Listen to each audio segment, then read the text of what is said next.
Hello, Phil here from Wings of Pegasus and welcome to another analysis video. If you enjoyed this video, please give it a thumbs up and subscribe. On the agenda tonight, we're going to be taking a look at Kenny Wayne Shepherd, and this is coming from earlier this year from the Keep the Blues Alive cruise, and he's going to be playing his version of the Hendrix classic Voodoo Child. So let's get Kenny up on screen and see how he gets on.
I'm just going to jump in here for this breakdown because this is one of those tracks, Voodoo Child, that a lot of players cover and a lot of players play it a lot differently to each other. And Kenny's in that bracket where you can tell that he's a fan of Hendrix by the lines that he's throwing in there.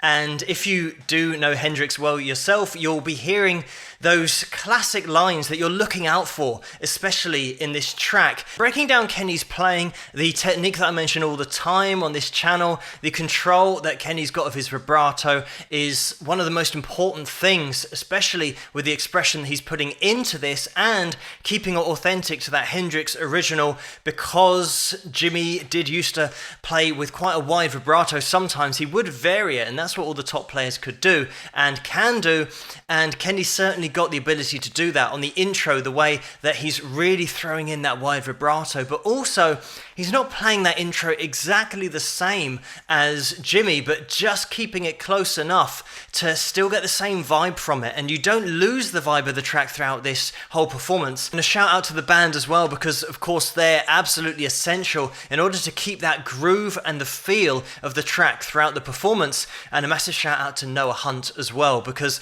he's a fantastic vocalist and somebody that Kenny's been working with since the mid-90s, I believe. So once you've got a vocalist that can sing like Noah can, it certainly helps, but Kenny's got the ability to hold your attention with his guitar as that lead instrument, that effective lead vocal that he plays through his guitar.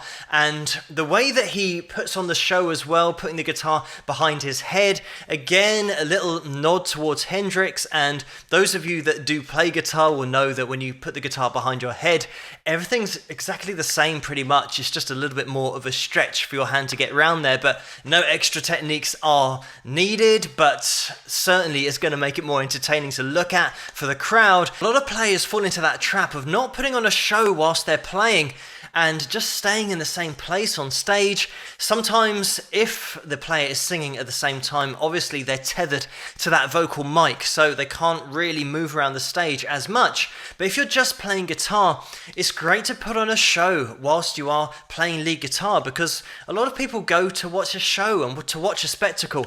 And when you've got a player who can do that and have great technical ability, it really does add something to the performance overall. And being born in the late 70s, it means that when Kenny was growing up, he didn't have the luxury of just going onto the internet and finding out exactly how to play a particular solo with somebody explaining all the techniques that you need. He used to listen to cassettes and rewind them, and also listen to his dad's records. And I think everybody that was born in the late 70s and the early 80s as well, like myself, went through that process of learning to play the guitar, if you didn't have lessons, through listening to records and listening to cassette tapes, and you didn't really have the opportunity to slow anything down. It was just listening to it over and over and over again and trying to work it out on your fretboard yourself. And this does, in my opinion, really help to develop the ear of the listener, because instead of hearing a block of sound, you can then start to break up the guitar and the drums and the bass and start to work out how these elements are coming together, but what they're doing individually.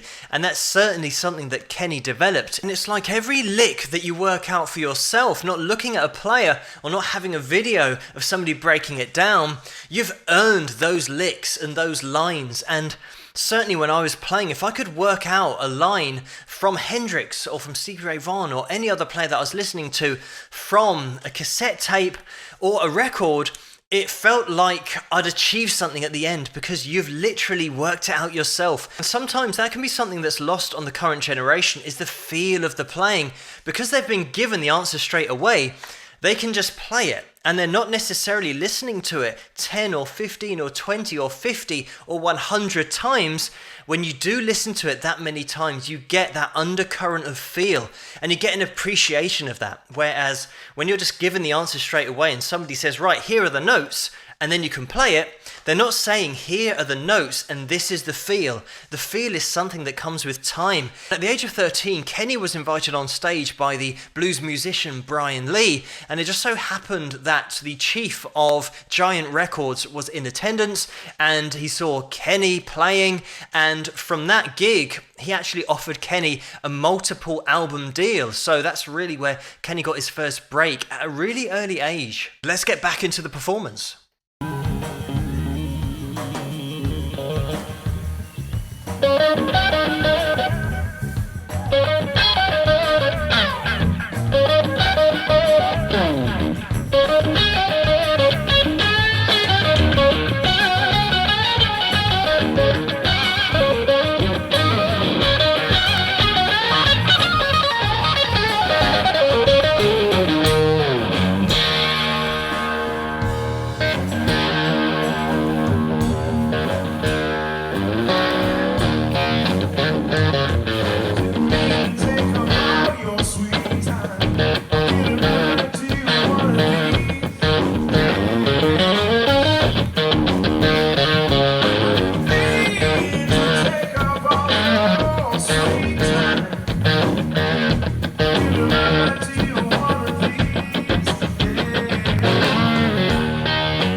I'm just going to jump in here.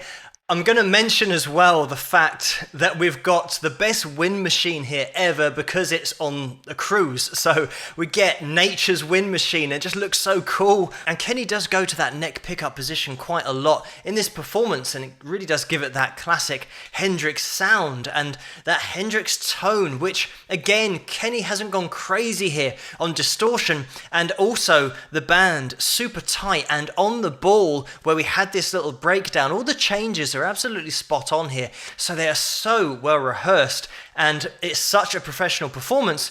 But I also love it when a band include the breakdown of Voodoo Child, that they really do have that authentic performance, because sometimes you watch a cover and they just go for it for 5 or 6 or 7 minutes and never have that dynamic change of really bringing it down, whereas it makes such a difference to have that included. And another thing about the sound is that I know in the shot we've got, it looks like an organ and it might be really low in the mix, or it might be coming out stage front on the right hand side, so we don't really get to hear that. But the sound that we do get is great because of the way that Kenny throws in the rhythm as well as the lead playing, and that is something that Hendrix used to do quite a lot, having the thumb over the top, supplying those root notes whilst also having the option to play lead notes with the first, second, third and little finger. By combining those two together, you get that great blend of rhythm and lead, and that's why this sounds so good and so full, is because Kenny's throwing that in all the time. Something that happened earlier that I didn't mention was Kenny getting into that position in order to get feedback on his guitar, so that he just strikes that lead note and then has his hand up in the air and he gets that feedback loop. And this is something that has to be rehearsed beforehand in order to find the position on the stage that means you're going to get that consistent feedback, that loop between the guitar and the amplifier. So Kenny's absolutely worked that out, and this is what the top guys will do, is in their sound check they always find where on stage they have to be to get that reliable feedback, because there's nothing worse than taking a step back, hitting a note, throwing your arm up into the air, and then the note just dying, just decaying to nothing. And just something technique-wise, because in a lot of videos that I do, I mention hammer-ons and pull-offs, and some people don't know what those are. In this video, go back to 6 minutes and 25 seconds, because Kenny is doing hammer-ons and pull-offs, and it's basically when you get a sound on the guitar, you fret a note by hammering your finger onto the string and onto the fretboard, so therefore you make that note with a hammer on, and then when you pull the finger off the string, that's a pull off, and you get a noise by pulling off the string. You get that resonance from the string by pulling the finger off. And Kenny also holds the record for having the longest running blues album in the Billboard Blues charts, and that's his album called Trouble Is. He's also played with so many great bands, top bands, also supported in a joint headline tour Johnny Lang, who you'll also find on this channel if you want to check out Johnny's playing. But he also did a tour that lasted 10 days, and it's called 10 Days Out, Blues from the Back Roads, and that was part of a DVD CD that he released in 2007. He played with so many top blues artists on that tour, B.B. King and Clarence Gatemouth Brown. He also played with surviving members of Howlin' Wolf's band and also Muddy Waters, and all those guys you can find on this channel as well if you want to check out their playing individually, but also touring with Double Trouble at the time. So Kenny was playing with the band that he would have watched with Stevie Ray Vaughan, and what a pleasure that must have been for Kenny, having that band supporting him. And the whole reason that he started playing guitar, like I mentioned in the first place, was from watching Stevie Ray Vaughan and Double Trouble. So fantastic story there. And in 1999, he opened for the Rolling Stones, and in 2007, he opened for Lynyrd Skynyrd, and in 2010, on the Jimmy Fallon show, during his performance, he was actually playing the original white Fender Strat that Jimi Hendrix used in his legendary Woodstock performance. So that must have been great for Kenny to get his hands on that guitar and play on that fretboard. And Kenny really does nail the expression of this cover and really does keep the feel of that original Hendrix track, which is so difficult to do. Like I said, the link to this original video is going to be in the description, so go there to watch it the whole way through. But thank you so much for suggesting this video for me to take a look at, and keep those suggestions coming in the comments below. Let me know what you guys think, and if you like this video, please give it a thumbs up and subscribe, and I'll see you guys at the next one.